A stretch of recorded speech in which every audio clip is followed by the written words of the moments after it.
सम्मानित प्रबंधक, प्रधानाध्यापक, अध्यापक, कर्मचारी और अभिभावक साथियों, उत्तर प्रदेश में मान्यता प्राप्त विद्यालयों की समस्याओं का अंबार लगा हुआ है। हर तरफ समस्या ही समस्या है। बच्चों की संख्या नगण्य होती जा रही है। अभिभावक हमको आपको लुटेरा समझ रहा है। सभी विद्यालयों की मान्यताओं के नवीनीकरण की समस्या खड़ी है। सभी विद्यालयों में अध्यापक की समस्या है। सभी विद्यालयों में शुल्क नहीं आ रहा है।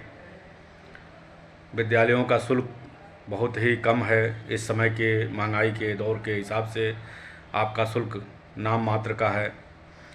बेसिक शिक्षा परिषद से ही मान्यता प्राप्त कर सीबीएसई और आईसीएसई बोर्ड के विद्यालयों में नर्सरी से कक्षा 8 तक जितना शुल्क लिया जाता है, उतने में आपके एक बच्चे में जितना शुल्क सीबीएसई आईसीएसई बोर्ड के लोग लेते हैं, उतने में आपके पूरी कक्षा के बच्चों का शुल्क हो जाता है।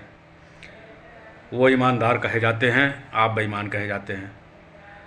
बेसिक शिक्षा परिषद से ही उनकी भी मान्यता है, बेसिक शिक्षा परिषद से आपकी भी मान्यता है। आपके अध्यापकों को 1500, 1500, 2000 के वेतन में काम करना पड़ता है। उनके अध्यापक 20,000, 25,000, 30,000, 50,000 में काम कर रहे हैं। इन सारी समस्याओं के समाधान के लिए हमको आपको एकजुट होना, अपनी बात समाज के बीच रखना, अभिभावकों के बीच रखना, सरकार के बीच रखना आवश्यक है। एकजुटता ज़रूरी है।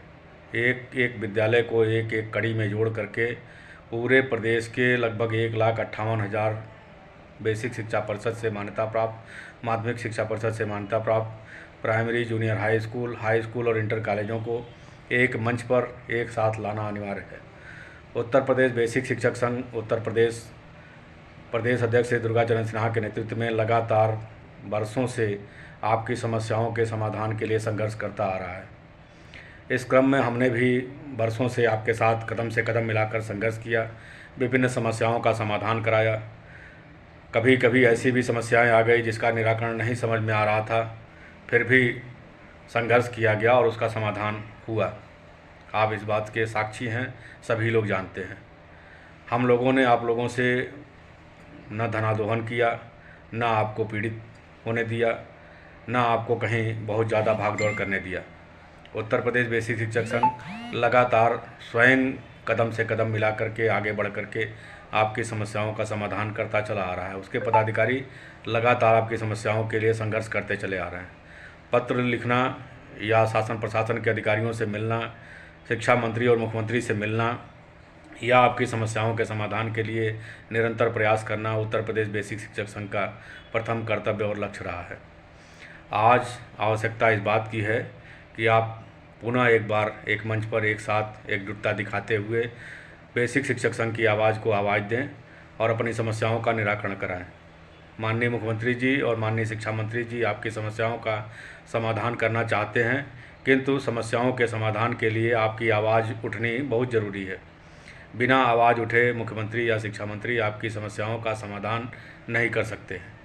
यह आप मानिए। इसके लिए आपको जगह जगह बैठक करना, जगह जगह अखबारों में अपनी बात कहना, प्रदेश कार्यकारिणी के आह्वान पर लखनऊ पहुंचना आवश्यक है।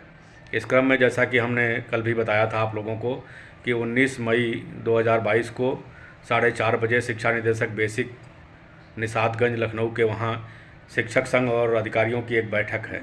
उस बैठक के समय अधिक से अधिक संख्या में आप वहाँ उपस्थित हों और अपना दबाव बनावें, ये आवश्यक है। इसके बाद माननीय शिक्षा मंत्री जी का कार्यक्रम, माननीय मुख्यमंत्री जी का कार्यक्रम अपने मंच पर कराकर अपनी समस्याओं से उन्हें अवगत कराकर समस्याओं का समाधान कराना भी आपके लिए आवश्यक है। और इन सब कार्यों के लिए आपकी एकजुटता और आपका दिया गया चंदा बहुत ज़रूरी है। आप सहयोग करें, साथ आएँ और उत्तर प्रदेश बेसिक शिक्षक संघ के प्रदेश अध्यक्ष दुर्गाचरण सिन्हा के नेतृत्व में उनके अधीनस्थ हम सभी पदाधिकारियों का सहयोग करें, मार्गदर्शन करें, साथ दें, अपना सदस्यता शुल्क जमा करें और समस्याओं का समाधान कराएं। समस्याएं जितनी जल्दी हल हो जाएंगी उतने ही मान्यता प्राप्त विद्यालयों के हित में अच्छा रहेगा। मान्यता प्राप्त विद्यालय जो प्राइमरी, जूनियर हाई स्कूल और इंटरमीडिएट हैं, जितनी जल्दी एकजुट हो जाएंगे, एक मंच पे आ जाएंगे, एक साथ आ जाएंगे, एक दूसरे से परिचित हो जाएंगे, वही हमारे आपके बचाव का सबसे बड़ा साधन है।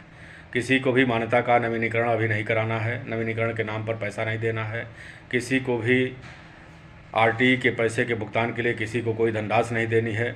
आरटीई के पैसे का भुगतान होगा, भविष्य में भी भुगतान आपका होता रहेगा। सभी लोग अपने विद्यालयों को आरटीई के पोर्टल पर चढ़वाएं, सभी लोग यूडाइस कोड अपना ऐलान कराएं और सुचारू रूप से विद्यालय चलाएं।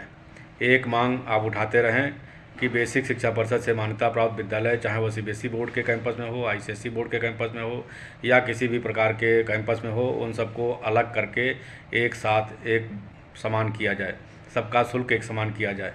इन सब के लिए संघर्ष के लिए आप सभी का हम आह्वान करते हैं। धन्यवाद।